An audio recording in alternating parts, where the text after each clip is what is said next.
What carries more weight on the day of judgment, our good deeds or our faith? You see, both are very important.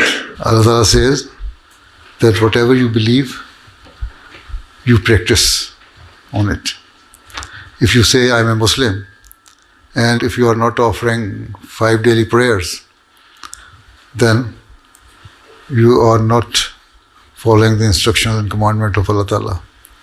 Because Allah Ta'ala says that I have created jinn or human being, whether they are well-off, affluent people or ordinary, normal people, all of them have been created by Allah Ta'ala to obey His commandments and worship Him. So it is also very important to worship Allah Ta'ala. And at the same time, Allah Ta'ala says that your prayers will not be accepted if you are not discharging your duties towards your fellow beings. And you are not giving due rights to your fellow beings. So that is also very important. So, if you are not speaking truth, you are a liar, then Allah says, it is not a good deed.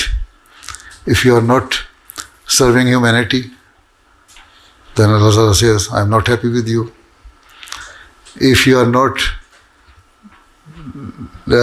serving your parents, Allah says, I will not accept your prayer then.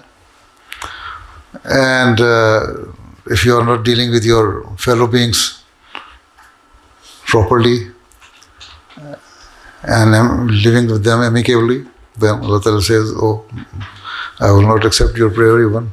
So both of them are important.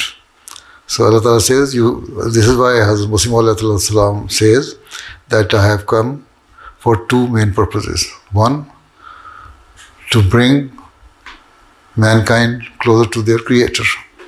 And secondly, to let them understand their duties they owe towards their fellow beings.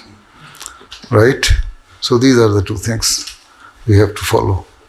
So Allah Ta'ala says that if you do both of these things, then you will be perfect Muslim and I will be happy with you.